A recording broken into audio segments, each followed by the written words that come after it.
모든 길에서 너를 지키게 하심이라는 제목으로 은혜를 받겠습니다. 인생이라는 길을 가다 보면 여러 가지 어려운 상황을 만나게 됩니다. 하지만 시편 91편 11절은 그가 너를 위하여 그의 천사들을 명하시되 내 모든 길에서 너를 지키게 하심이라고 말씀합니다. 하나님께서 우리를 지켜주시니 어떤 상황에도 낙심해서는 안 됩니다. 다윗은 골리앗이라는 위기를 만났을 때 하나님께서 지키신다는 것을 믿고 담대하게 앞으로 나갔습니다. 3차원의 눈으로 볼 때 다윗은 골리앗의 상대조차 되지 못했습니다. 골리앗은 키가 약 3m나 되는 거인이었고 다윗은 한낱 소년에 불과했습니다. 사무엘상 17장 24절에 이스라엘 모든 사람이 그 사람을 보고 심히 두려워하여 그 앞에서 도망을 쳤다고 말했습니다. 모든 이스라엘 사람들이 3차원의 눈으로 골리앗을 바라볼 때 다윗은 4차원의 눈으로 바라보았습니다. 그래서 하나님이 함께 하심을 생각하고 승리를 꿈꾸고 승리를 믿고 승리를 입술의 말로 선포했던 것입니다. 여러분, 성경에 보면 다윗이 전쟁에 나가서 상대가 되지 아니하는 골리앗을 보고 말로서 대항하는 것을 볼 때 깜짝 놀라지 아니할 수 없습니다. 3차원 점과 선과 벽면과 입체와 그 외에는 없습니다. 물리적으로 그 외에는 없는데 그게 예수님께서 4차원을 가지고 왔습니다. 눈으로 보지 못하고 귀로 듣지 못하고 마음으로도 생각하지 못한 그 새로운 세계를 예수님은 가지고 와서 여러분에게 열어주었는 것입니다. 예수 믿는 사람들은 오늘날 새로운 세계를 삽니다. 3차원 유물적인 세계를 벗어나서 바람이 부는 것이 우리가 느껴지나 보지 못하는 것처럼 우리는 눈에 안 보이고 귀에 안 들리고 손에 잡히지 않는 천국을 소유하고 바라보게 되는 것입니다. 4차원과 3차원의 대결을 보여주는 이야기가 또 있습니다. 역대하를 보면 아사 왕은 구스 사람 100만 명이 쳐들어왔을 때 전쟁터에서 이렇게 기도합니다. 야훼여, 힘이 강한 자와 약한 자 사이에는 주밖에 도와줄 이가 없사오니 우리 하나님 야훼여 우리를 도우소서. 우리가 주를 의지하오며 주의 이름을 의탁하고 이 많은 무리를 치러 나왔나이다. 적군이 100만 명이니 3차원의 눈으로 보면 이미 패배한 것은 다름이 없습니다. 하지만 아사는 힘이 강한 자와 약한 자 사이에 주님밖에 도와줄 리가 없다고 간절히 기도합니다. 그러자 놀라운 일이 일어났습니다. 역대하 14장 12절에 야훼께서 구스 사람들을 아사와 유다 사람들 앞에서 치시니 구스 사람들이 조망하는지라. 구체적으로 무슨 일이 일어나는지 모르지만 하나님께서 친히 적을 물리치신 것입니다. 이와 같이 하나님께 기도하면 3차원으로 이해할 수 없는 기적이 일어나는 것입니다. 오늘날 우리는 눈에 보이는 전쟁이 아니라 영적 전쟁에 참전하고 있는 것입니다. 에베소 6장 12절은 우리의 씨름은 혈과 육을 대하는 데 있는 것이 아니요 통치자들과 권세들과 이 어두움의 세상 주관자들과 하늘에 있는 악의 영들을 상대함이라고 말하고 있습니다. 그런데 4차원의 성령께서 우리와 함께 하시기 때문에 우리는 승리를 생각하고 꿈꾸고 믿고 말해야 합니다. 어떤 사람들은 영적인 세계가 없다고 말합니다. 하지만 눈에 보이지 않고 귀에 들리지 않는다고 해서 영적인 세계가 없다고 말하는 것은 어리석은 주장인 것입니다. 사람들이 들을 수 있는 소리는 한계가 있습니다. 사람은 주판수가 너무 높구나 너무 낮은 소리는 듣지 못합니다.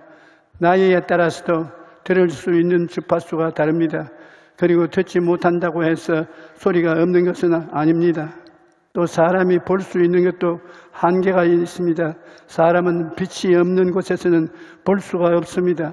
하지만 볼 수 없을 뿐이지 사물이 없는 것은 아닙니다. 저기에서는 카메라로 보면 어둠 속에 보이지 않던 것들이 보입니다. 눈에 보이고 귀에 들리고 손에 잡히는 것은 3차원의 세계에 속합니다. 그런데 그 3차원의 세계가 전부가 아닙니다. 한번 따라서 말씀해 주십시오. 눈에 보이고 귀에 들리고 손에 잡히는 것 3차원의 세계. 그런데 그런 3차원의 세계가 전부가 아닙니다. 우리 눈에 보이지는 않지만 4차원의 영적 세계가 분명히 있는 것입니다.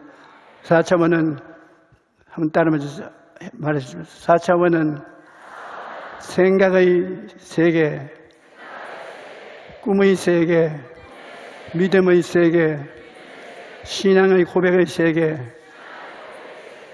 4차원의 영성입니다. 예수님을 믿고 성령으로 거듭나면 4차원적인 삶을 살게 됩니다. 고린도후서 5장 11절에 그런즉 누구든지 그리스도 안에 있으면 새로운 피조물이라 이전 것은 지나갔으니 보라 새 것이 되었도다. 새로운 피조물이 되었다. 옛날 사람이 아니라 새 사람이 되었어요. 우리가 새 사람이 되면 그 새 사람은 4차원의 영성을 데리고 그 안에서 삽니다. 새 사람은 생각을 통해서 살고 꿈을 꾸고 믿음을 갖고 믿음의 고백을 하는 위대한 사람인 것입니다. 예수님을 믿고 성령으로 거듭나면 4차원적 삶을 살게 되는 것입니다. 예수님의 십자가 때문에 우리는 오중복음을 꿈꿀 수가 있습니다. 십자가를 통해서 주님이 주신 선물은 예수님의 십자가를 바라보면 죄사함을 꿈꿀 수가 있습니다. 예수님의 십자가를 바라보면 거룩한 삶을 꿈꿀 수가 있고 치료와 건강을 꿈꿀 수가 있고 저주에서 해방되어 복된 삶을 꿈꿀 수가 있습니다. 뿐만 아니라 죽음을 이기고 부활 영생 천국을 꿈꿀 수가 있습니다. 이것이 예수님께서 우리에게 선물로 주신 오중복음입니다. 오중복음을 우리 삶에 누릴 수가 있게 하는 방법이 4차원의 영성입니다. 첫째는 생각을 바꾸어야 합니다.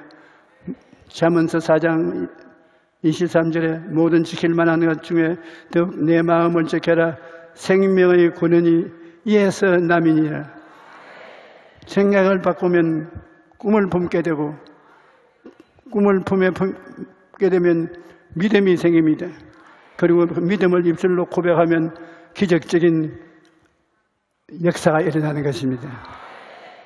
습관을 바꾸는 것은 처음이 가장 어렵습니다.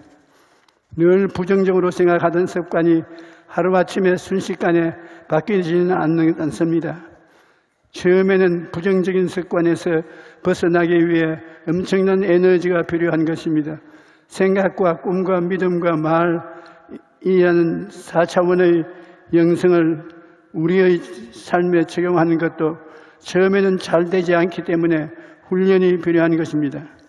4차원의 영성에서 가장 먼저 생각을 바꾸어야 합니다. 부정적인 생각을 버리고 항상 긍정적으로 생각하는 습관을 가져야 하는 것입니다.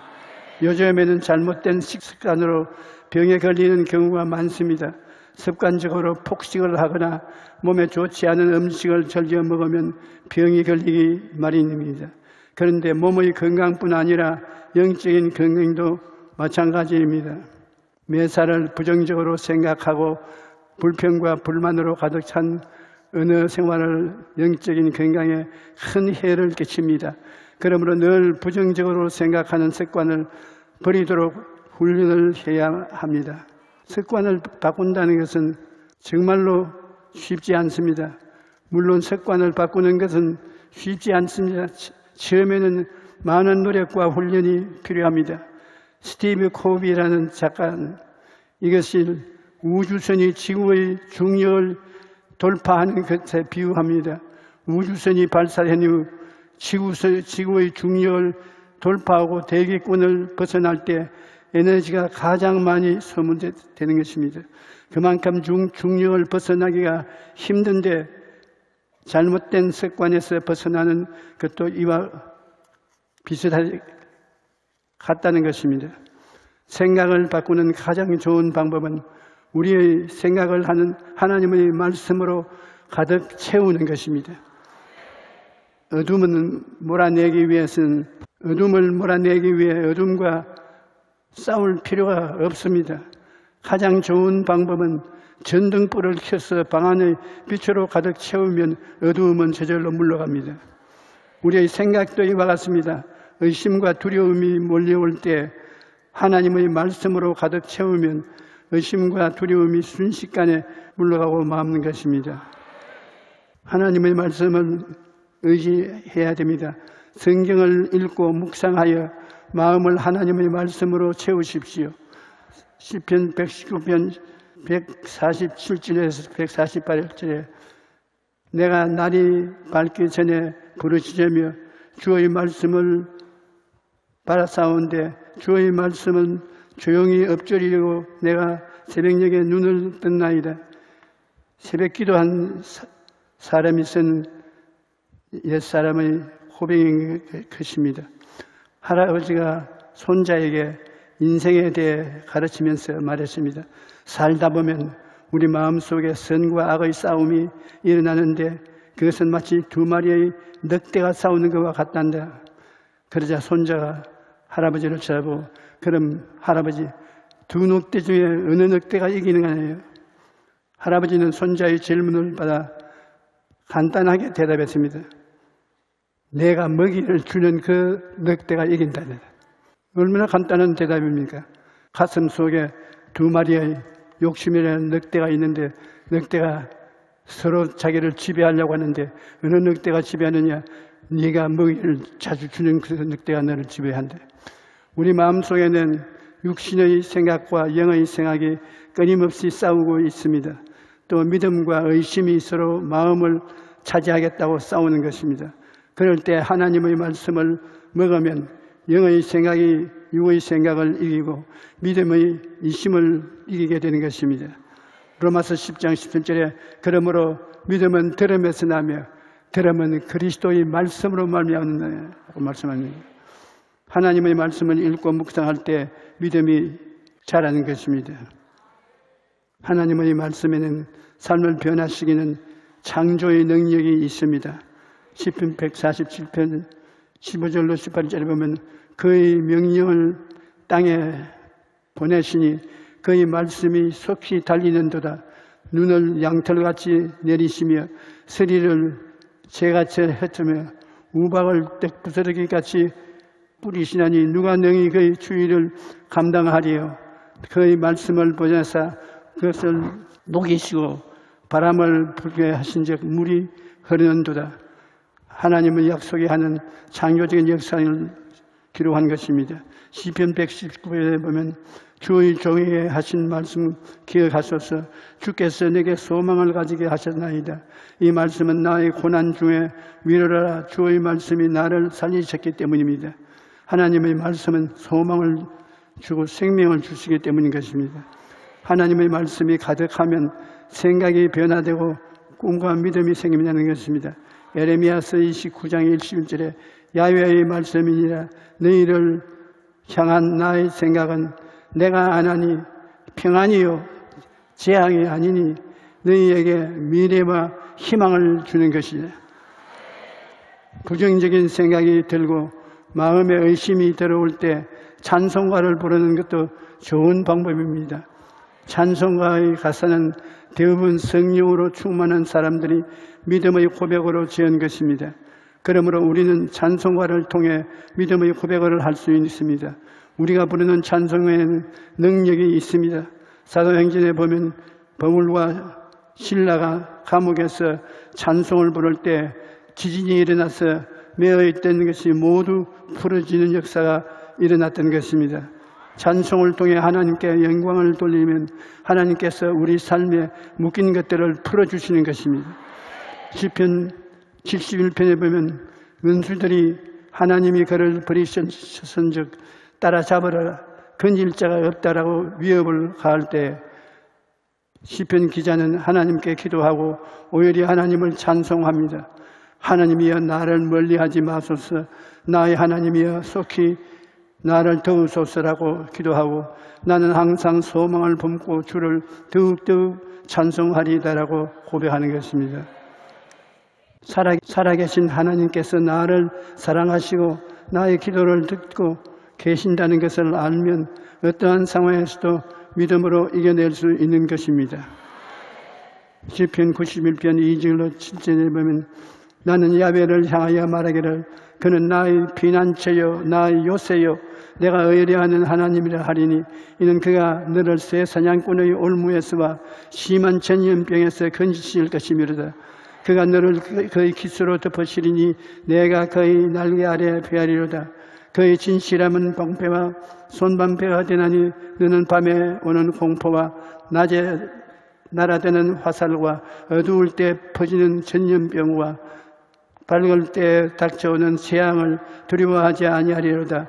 1000명이 내 왼쪽에서 10,000명이 내 오른쪽에 엎드러서지나 이 재앙이 내게 가까이 하지 못하리로다. 엄청나게 긍정적인 선인 것입니다.